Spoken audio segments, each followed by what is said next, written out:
All right, if you were with us last week, you know that we started a series called the 40 Days of Prayer. For 40 days, we're going to be learning about prayer by looking at people in the Bible and how they prayed and putting that into practice in our lives. That means that we need to do what we hear about. Now, last week we talked about how prayer is simply talking to God, and I hope you talked to God last week. This week, we're going to be focusing on the idea that we are able to talk to God when we have a relationship with Him. Now, a relationship just means the way someone is connected to another. You're connected to your family and to your friends. If you have a good relationship, that means you get along well with each other. God wants to talk to us because He loves us and He wants to be friends with us, each and every one of us. Now, today we're going to be talking about Moses and the tent of meeting, because Moses was best friends with God. He had a relationship with Him that was really special.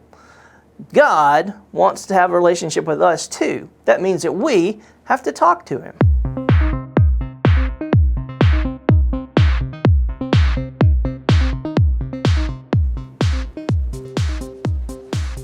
So you're saying you and Colin are friends now?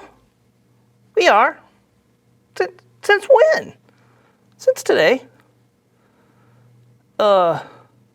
Since today? Oh yeah, we're super close friends. But when he asked about basketball signups, he didn't say anything. So, well, I thought you said you were friends. We are. Probably best friends. If you're best friends, you should, why didn't you tell him where the signups were? Oh, I don't talk to him. Wait a second. You're best friends with somebody and you don't talk to them? Nope. You talk to me? Yeah, but we're not really friends. Oh. Where are you going? Hey. Can you imagine having a friend and never talking to them? No, of course not. That would just be crazy. Well, Moses had a friendship that was really close to God. I mean, really close. Let's check out this short video and see. Stories of the Bible. Moses and the Tent of Meeting. This is Moses, Hello. who was an Israelite who grew up in the palace of the Egyptian Pharaoh. When Moses was much older, God called him to take his people out of Egypt with the help of his brother Aaron. Let me hear God. After God showed His miraculous power in Egypt, He led the Israelites through the Red Sea and towards the Promised Land. They followed God, who showed Himself as a cloud by day and fire by night. While they were in the wilderness, God and Moses would talk in a place called the Tent of Meeting. Morning, Moses. Morning. Moses would take the tent and pitch it outside the Israelite camp. Everyone who wanted to ask God for something would go to the Tent of Meeting outside the camp. Whenever Moses went out to the Tent of Meeting, See you in a bit. all the people would watch Moses until he disappeared inside. As he went into the tent, the pillar of cloud would come down and hover at its entrance while the Lord spoke with Moses. Wow!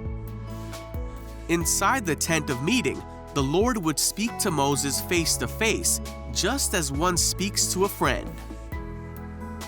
And because of what Jesus did on the cross, we can talk to God as if we were talking to a friend too.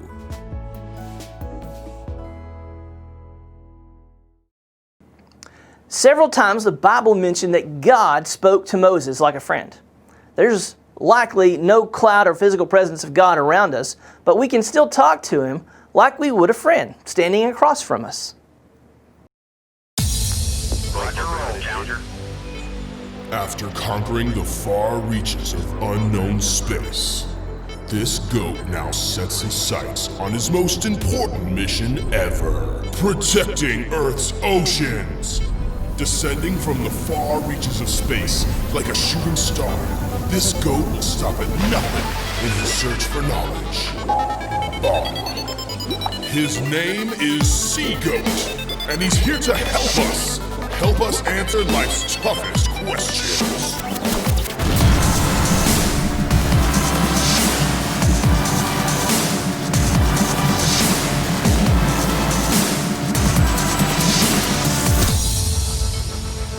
could we be best friends with God? By sharing our lunch with Him? By paying Him lots of money? Or by praying to Him? That's right. We can be best friends with God by praying to Him.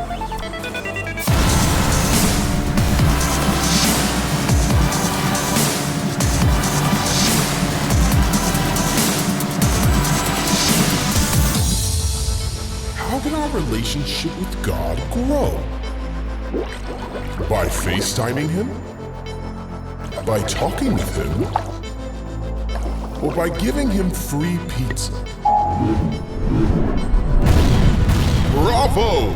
Our relationship can grow with God by talking to Him.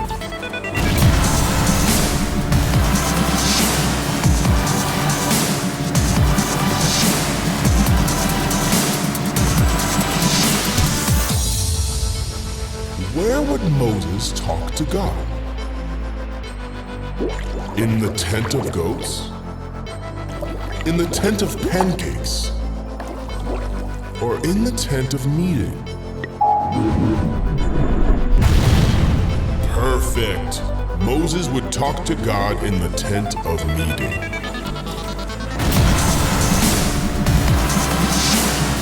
Until next time, stay salty, cadets.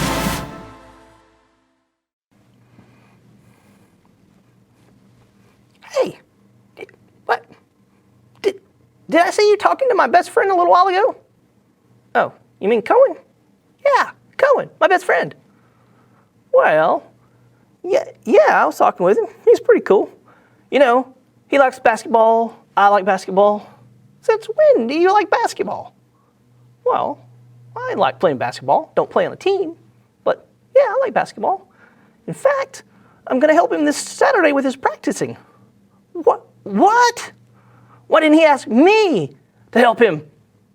Well, honestly, he doesn't really even know who you are. We've been together since 3rd grade, in the same classes and everything. We've got history together. Actually, you've got science together. But that's beside the point. You've never talked to him. He doesn't even know who you are. What? Well, you gotta talk to people. If you want to be friends with people, you can't just ignore them. I mean, how can you be friends if you don't know anything about each other? Friends are good about getting together and talking about stuff. Well, maybe. Tell you what, why don't you come with me on Saturday? We'll help practice basketball, and you could actually talk to the guy. Maybe you could become friends. But we are best friends. Right. No, really, we're best friends. Can you imagine having a close friend that you never talked to? You think you'd stay friends for very long? If you don't have the chance to get to know each other, you'll never have a close relationship or friendship. That's why God wants you to talk to Him. He wants to hear from you. And God answers our prayers in many different ways. Usually it's a yes or a no or a wait. I can remember years ago struggling with something and God answered me in a big way, but I had to wait for it. You see, there was a time I wasn't sure I was supposed to be a children's minister here at this church. I thought maybe I needed to be somewhere else where I could do something to help kids like I was trained to do. I even found a program that I thought would be great, but there was no money for it. I didn't tell anybody. I just struggled with it, and I talked to God. One Sunday when I was pretty low, not sure what I needed to do, if I needed to be here, God answered me. I didn't get a voice or a vision, but what I did get was a check and a postcard. That's right. Between Bible class and church, one of our members here handed me a check and said, use this however you can, and walked away. And so I went into my office, and I opened it up, and I was shocked to see that the check was for the amount of the program plus shipping with $5 left over. Not a minute later, there was a knock on my door, and one of our preschool teachers was standing outside with a big green poster board, and it was covered with handprints, kids' names, and it said, Greg, we are thankful for you. That was a huge reinforcer and answer for me, that I needed to be here, and I could still run this program that I thought was valuable. God can use people around us to answer our prayers, just like my big green postcard. So be a friend of God and talk to Him.